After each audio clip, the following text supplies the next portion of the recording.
నమస్తే, నేను మీ Gopi. Welcome back to our channel. ఈరోజు మనతో వచ్చరికి సీనియర్ జర్నలిస్ట్ ఇమ్మంది రామారావు గారు ఉన్నారు. సార్ నమస్తే. సార్ నమస్తే బాబు.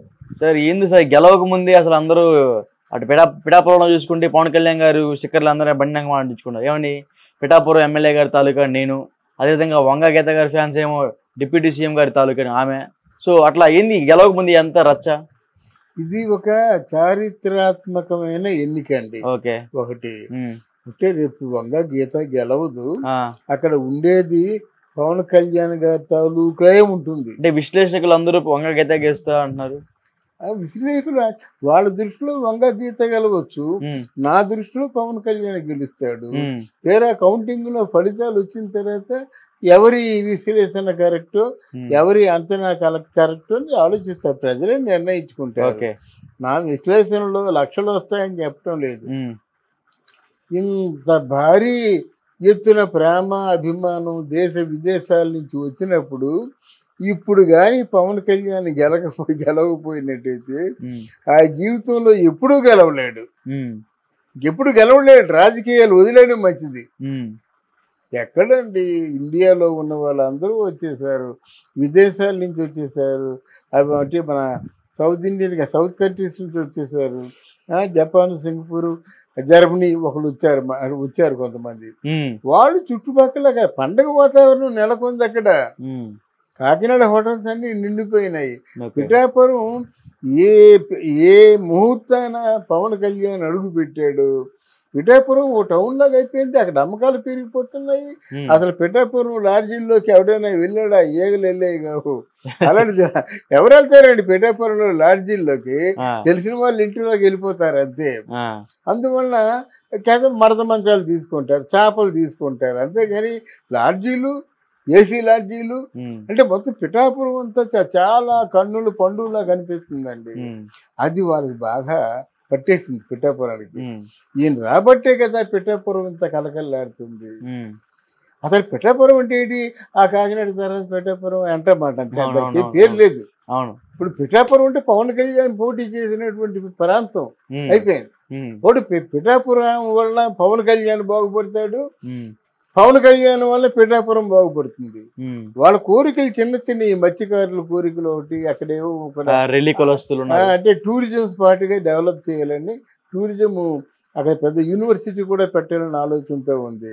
ఈ చిన్న చిన్న కోరికలు తీర్చాలంటే కేంద్ర ప్రభుత్వం అనుమతి, వాళ్ళ తాలూకు ఫండ్స్ అవసరం లేదు. ఒక సినిమా రెమ్యూనరేషన్ చాలు. అందువల్ల అదే ధైర్యంతో వాళ్ళు ఉన్నారు. ఆయన చేయాలనుకుంటే ఒక సినిమా చేయాలి, లేకపోతే అంటే మన పేరు వంగా గీత ఎవరు చేస్తారు, తక్కువ తెలియదు అనేటువంటి ఫీలింగ్తో ఉన్నారు. ఇప్పుడు ఈ అభిమానులందరికీ ఏంటంటే గెలుపు ఓటములు సమస్య లేదు, కానీ దీన్ని ఎంత గ్రాండ్గా సెలబ్రేట్ చేసుకుందాం అన్నదే సమస్య. సైమల్టేనియస్గా మన తాలూకు రైవల్ పార్టీ వాళ్ళు అంటే వాళ్ళు ఎలాంటి పుకారు పుట్టిస్తున్నారంటే రక్తపాతం జరుగుతుంది చూసుకోండి, ఎవరిని తిరగనము అంటున్నారు. ఎవరిని తిరగని అంటున్నారు వైసీపీ పార్టీ వాళ్ళు, తెలుగుదేశం పార్టీనండి. ఇప్పటికే చాలా దుమ్మేలు జరిగాయి కదా, చాలా దాడులు జరిగాయి కదా. ఒకవేళ వాళ్ళు ఓడిపోయినట్టు కానీ వార్త వచ్చిందంటే అంతే, కనిపించిన కొట్టేస్తారా? కొట్టేయడమే ఎందుకు అంత తిరగలేదు. దీంట్లో ఏంటంటే పోలీసు వర్గాలు సక్రమంగా పనిచేసి ఆ రోజుని 144 సెక్షన్ అమలు చేసి అది కార్యాచరణలో ఉండాలి, అనౌన్స్మెంట్లో కాదు. ఎక్కడ గుంపు ఉంటే గుంపుని చెదరగొట్టాయన్నమాట. తర్వాత కావలసినట్టయితే కొంచెం గ్యాప్ ఇచ్చి ఫంక్షన్ మీరు వెంటనే చేసుకోవడం కాదు, ఇది కరెక్ట్ కాదు. కొంచెం ఆ ఆవేశాలు కావేశాలు చల్లబడిన తర్వాత చేసుకుంటే బాగుంటుంది.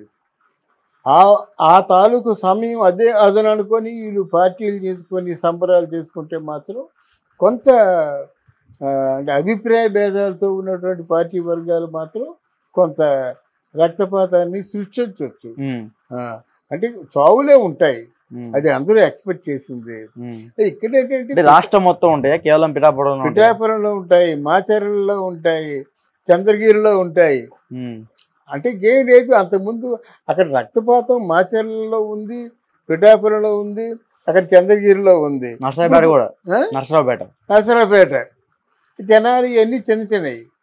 కానీ ఇక్కడ ఏంటంటే అవి పెద్దవి అవుతాయి అంటున్నాను అనమాట. వాళ్ళు ఆల్రెడీ మొత్తం బాంబులు తయారు చేసుకొని ఉన్నారండి. బాంబులు ఉన్నాయి, ఇప్పుడు మారణాయుధాలు ఉన్నాయి, చేతిలో డబ్బులు ఉన్నాయి, కావలసినంత మంది ఉంది, ఉత్సాహపరిచే వాళ్ళు, జోష్ ఇచ్చే వాళ్ళు ఉన్నారు. ఇంకేముంది, వెళ్ళి వాడో వీడు అంటే ఇది జరుగుతుంది. అవుట్ ఆఫ్ ఉత్సాహం మాట. కానీ ఒకటి పిఠాపురంలో మాత్రం పవన్ కళ్యాణ్ రాక ఒక స్పెసిఫిక్గా పిఠాపురం ప్రపంచ పటంలో ఉంది, భారతదేశ రాజకీయ పటంలో కూడా పిఠాపురం ఉంది. సో అయితే పిఠాపురంలో అయితే ఖచ్చితంగా పవన్ కళ్యాణ్ గారు గెలుస్తారంటారు. తప్పకుండా తప్పకుండా పండగలు చేస్తారు, సంబరాలు చేస్తారు. కొంచెం